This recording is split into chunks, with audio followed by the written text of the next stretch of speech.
Bismillahirrahmanirrahim. Assalamualaikum warahmatullahi wabarakatuh. Semangat pagi. Apa kabarnya anak-anak soleh? Semoga sehat selalu.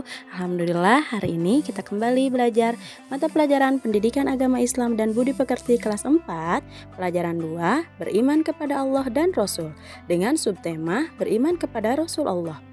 Nah, anak-anak soleh sudah siap kan belajar hari ini? Sebelum kita belajar, marilah kita bersama-sama membaca doa sebelum belajar terlebih dahulu. Bismillahirrahmanirrahim. Robbi zidni ilma warzuqni fahma waj'alni minas solihin. Artinya, ya Allah, tambahkanlah aku ilmu dan berilah aku karunia agar dapat memahaminya, dan jadikanlah aku masuk ke dalam golongan orang-orang yang soleh. Anak-anak soleh yang ibu cintai dan ibu banggakan, tidak lupa juga ibu untuk mengingatkan kembali untuk senantiasa melindungi diri, lindungi negeri dengan tetap menerapkan 5M, memakai masker, mencuci tangan pakai sabun, menjaga jarak, menghindari kerumunan, dan membatasi mobilitas. Semoga kita semua terhindar dari penyebaran virus COVID-19. Baiklah anak-anak soleh, selanjutnya kita akan memulai pembelajaran hari ini. Adapun materi pelajaran yang akan kita pelajari hari ini adalah yang pertama, pengertian beriman kepada Rasul Allah, nama-nama Rasul Allah, tugas dan fungsi Rasul Allah, sifat wajib dan mustahil Rasul, dan perbedaan Nabi dan Rasul. Sekarang kita akan mengetahui tentang pengertian beriman kepada Rasul Allah. Apa itu beriman kepada Rasul Allah? Anak-anak soleh yang ibu cinta dan ibu banggakan, Rasul menurut bahasa artinya adalah utusan. Rasul menurut istilah adalah seorang laki-laki pilihan Allah yang diberi wahyu untuk dirinya sendiri dan ada kewajiban menyampaikan kepada umatnya, yang kelak akan menjadi petunjuk atau pedoman manusia dalam hidupnya. Jadi, pengertian beriman kepada Rasul Allah adalah iman kepada Rasul berarti meyakini bahwa Rasul itu benar-benar utusan Allah Subhanahu wa Ta'ala yang ditugaskan untuk membimbing umatnya ke jalan yang benar agar selamat di dunia dan di akhirat. Kita semua harus yakin bahwa Rasul itu benar-benar ada dan kita harus mengikuti apa yang sudah beliau ajarkan.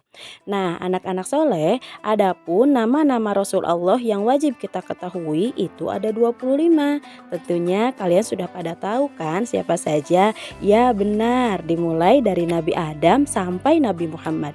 Nabi Adam alaihi salam adalah nabi pertama sekaligus manusia pertama yang Allah ciptakan di dunia ini. Nah, adapun 24 nabi yang lainnya yaitu diantaranya ada yang pertama tadi Nabi Adam, Nabi Idris, Nuh, Hud, Saleh, Yakub, Ishak, Ismail, Lut, Ibrahim, Yusuf, Ayub, Zulkifli, Syuaib, Musa, Ilyasa, Ilyas, Sulaiman, Daud, Harun, Yunus, Zakaria, Yahya, Nabi Isa, dan Nabi Muhammad SAW sebagai nabi terakhir. Anak-anak soleh, adapun tujuan Allah Subhanahu wa Ta'ala mengangkat Rasul adalah sebagai berikut. 1. Untuk menyampaikan wahyu Allah kepada manusia. Yang kedua, memberi kabar gembira berupa pahala atau surga bagi mereka yang beriman dan beramal soleh. Dan yang ketiga, mengabarkan siksa Allah atau balasan neraka bagi orang-orang kafir atau para pelaku dosa. Anak-anak soleh, selanjutnya kita akan mempelajari sifat wajib dan mustahil bagi Rasul Allah. Sifat wajib yang dimiliki Rasul Allah itu ada 4. Yang pertama adalah sidik. Sidik artinya benar atau jujur. Semua perkataan Rasul selalu jujur. Setiap perbuatannya juga benar. Hal ini karena Allah selalu memberikan petunjuk kepada Rasulnya. Yang kedua adalah amanah. Amanah artinya dapat dipercaya. Semua yang diucapkan dan disampaikan para rasul dapat dipercayai kebenarannya. Yang ketiga adalah tabligh. Tabligh artinya menyampaikan. Semua ajaran yang diterima dari Allah disampaikan secara terang-terangan dan sedikit pun tidak ada yang disembunyikan. Dan yang keempat adalah fatonah, artinya cerdas. Semua rasul itu bersifat cerdas. Adapun sifat mustahil yang dimiliki oleh para rasul juga ada 4. Yang pertama adalah kizib, artinya bohong. Yang kedua, khianat, artinya tidak dapat dipercaya. Yang ketiga, kitman, artinya menyembunyikan. Dan yang keempat adalah baladoh, artinya bodoh.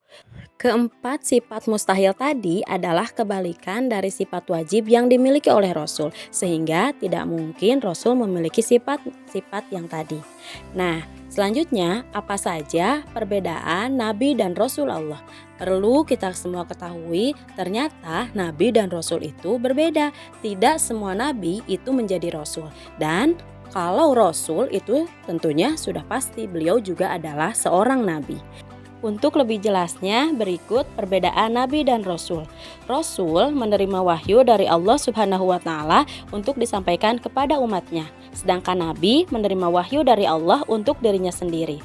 Rasul diutus kepada kaum yang belum beriman atau kafir, sedangkan Nabi diutus kepada kaum yang sudah beriman. Jumlah Rasul diantaranya ada 312, sedangkan jumlah Nabi sangat banyak, yaitu kurang lebih 124.000. Rasul sudah pasti Nabi, tetapi kalau Nabi tidak berarti Rasul. Rasul dapat menerima wahyu melalui mimpi maupun melalui malaikat, serta dapat melihat dan berkomunikasi secara langsung dengan malaikat. Nabi hanya mendapatkan wahyu melalui mimpinya. Perbedaan lainnya adalah seluruh Rasul yang diutus Allah Subhanahu wa Ta'ala itu diselamatkan dari percobaan pembunuhan yang dilancarkan oleh kaumnya. Sedangkan ada Nabi yang dibunuh oleh kaumnya. Nah, anak-anak soleh, itulah perbedaan Nabi dan Rasul yang harus kita ketahui. Alhamdulillah, pembelajaran hari ini sudah selesai. Semoga apa yang kita pelajari hari ini penuh dengan kebaikan dan menjadi ilmu yang bermanfaat. Marilah kita akhiri pembelajaran hari ini dengan bersama-sama membaca doa setelah belajar. Bismillahirrahmanirrahim. Allahumma arinal haqqa haqqa warzuqna ittiba'ah wa arinal batila batila warzuqna ijtinabah. Artinya, ya Allah, tunjukkanlah kepada kami kebenaran agar kami dapat mengikutinya, dan tunjukkanlah kepada kami keburukan agar kami dapat menjauhinya. Amin. Terima kasih anak-anak soleh sudah mengikuti pembelajaran kali ini. Tetap sehat dan semangat. Assalamualaikum warahmatullahi wabarakatuh.